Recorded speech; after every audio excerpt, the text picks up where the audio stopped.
people, I am JABY KOAY. Joining me is ACHARA KIRK. Hi. We're going to discuss A Death in the GUNJ. It was the last film we watched at the Indian Film Festival Los Angeles, and it was quite a film. We just watched my reaction to it with Joanna Califatis because I wanted to see what my thoughts were initially. I wanted to see like what excited me, what interested me, what I got right and wrong. I'd say I got about half of it right.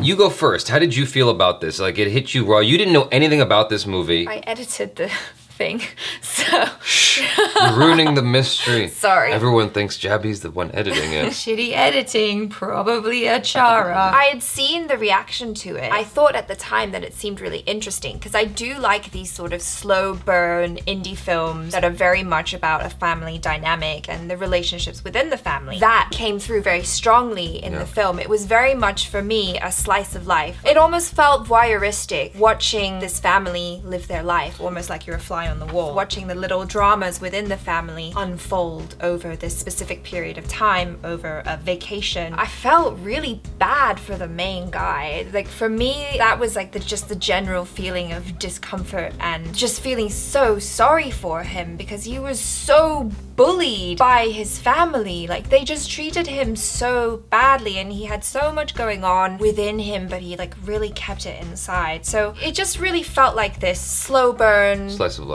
Slice of life for me. That's what I got from it. We haven't given anything away, by the way, and this is gonna be a non-spoiler review. There's not a whole lot to spoil in the movie. Yeah, I mean, you know what happens. It's in the title. There's only one thing to spoil in the film, and I'm not gonna say what that is in case you guys still wanna watch it. I will be upfront and say that this wasn't my favorite movie at the festival. It's an American viewer, and I know you're not familiar with this movie, but it felt like The Big Chill. It's a film from the 80s where it was a bunch of close friends just hanging out in a house for the entire movie, and there's really no plot. There's no action that's really driving the movie forward. It's just kind of being. It's just kind of there, and these people spending time together. That's the whole movie. There's not really any consequence that comes. There are consequences that come in Death of the GUNJ. Yeah. But what was problematic for me was, and this is a matter of me just expecting a different film based on the opening. I was hoping for more character drive, like characters wanting something specific, and the characters in the film didn't really want anything specific from, they were just spending time together. That was the movie, and drama ensuing from that. And I think that with more time, I will appreciate the film more. Just my initial reaction was like, I was pissed. Yeah. I wanted the characters to have more drive, like, or at least the main character. At least the main character. Like, the trailer talks about a romance that ensues, or an affair that ensues, but the way that comes about, you could argue that the way it came about was very organic, right? And it was very real. But the thing is, my argument to that is, no one gives a shit about real. Like, no one cares about things being super realistic. That's why you go to the movies, to get away from real. And A Death in the GUNJ, in its defense, is very real. It's like, the whole thing is, you're dealing with these character dynamics. Those characters are consistent throughout the film. They each have their own attributes that are unique unto themselves. They don't lose that. They don't lose sight of that. There's no bleeding. There's no overlap in behavior. Like, they all feel like individuals. Very much so. You know, in particular, of course, what's her name from Margarita with a Straw? Mimi. Mimi and Shutu. Okay, so Kalki Koechlin, who played Mimi, I liked her a lot. I thought that her performance was great. It's very strong. Ampuri played the uncle, and I love Ampuri. Yeah, he felt like that guy, like that old dude who's just kind of like on the verge of being senile, not quite there. He's still not senile, not enough anyway that he people are okay with him holding a shotgun. So if people are okay with him, having projectile weaponry, it's okay. Like, he's not that far gone yet, but you could feel him on the cusp of that, and he just felt like a real dude. Like, I liked him. Everyone felt like real people. To the movie's credit, like, that's the one thing I would give it, is that they all felt like real individuals. My hope was that there was more clarity in the characters' desires. It just felt like you threw people into a room and then stuff just happened, and I was like, okay, well, I don't know why I'm here. I don't know what, like, at the end of it, I was like, I don't know why you told me this story. Yeah. That was my feeling.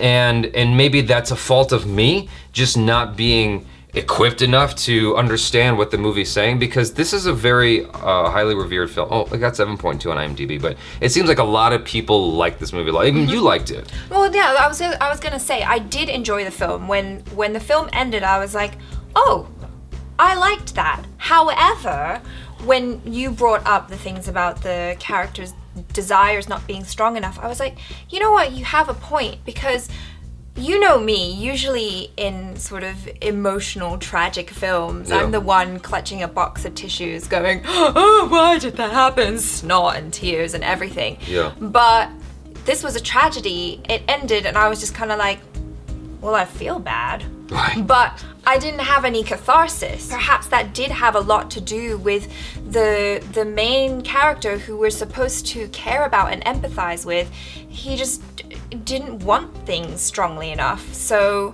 at the end, I was like, okay, well, I enjoyed the film. It was beautifully shot. I like the characters. Yeah. I love films about family dynamics and those little dramas that feel like big dramas when they unfold in a family setting. But it didn't really hook me emotionally. It wasn't really strong enough for me to like really have that outpouring of emotion that I enjoy in a good drama. I would say that if you are looking for something that's not Bollywood, that's not musicals, and is not over the top, this is a film that is definitely your speed. It's a slow burn. It's not a fast-paced movie by any stretch. It's just about living with these people for a week in the GUNJ.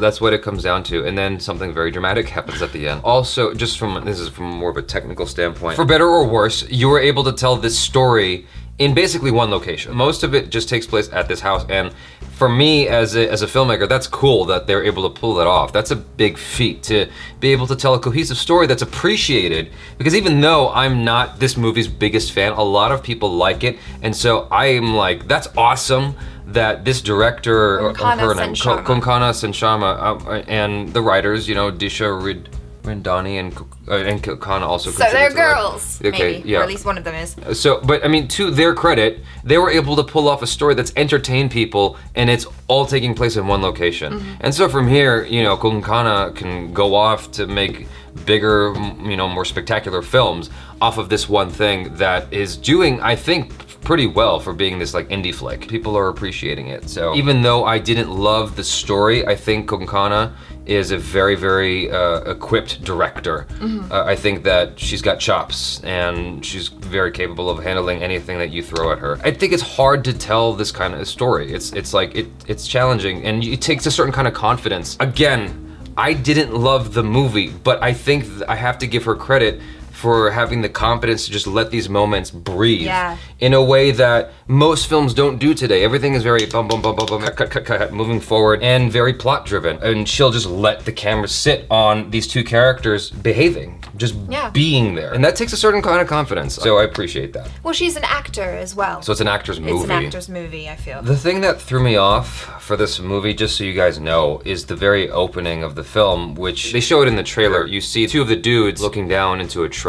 It sets up a certain kind of movie when you do that. It feels like we have almost a Tarantino-esque film coming, because there's a lot of distance between me and the trailer reaction by the time I saw this movie. So I didn't remember anything from the trailer. Right. And so when that shot showed up of them looking into the trunk, I'm like, oh, it's this kind of movie. And so immediately I set up a certain kind of movie in my head that I was expecting to watch, and then it was a family drama. Yeah. And I was like, this is not a Tarantino action movie. I thought we were gonna watch a movie about spies and shit, and it's a death in the GUNJ. Yeah. Like, I thought it was a different movie coming. So it's partly my fault for setting up that expectation. Even though it's not my favorite movie, again, I think that it's a well-made movie, and Konkana is gonna go on to do bigger and better things. I think that she's very talented. Anyways, you guys, thanks for hanging out with us. Let us know if you saw A Death in the GUNJ and what you thought of it, how you felt about it, especially in comparison to like Bollywood films and big budget pictures,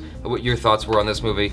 Subscribe to the channel if you haven't already. Check out ACHARA KIRK on the social media, and check out other reactions, reviews, short films, video game related videos. I'm JABY KOAY. This is ACHARA KIRK. Peace out.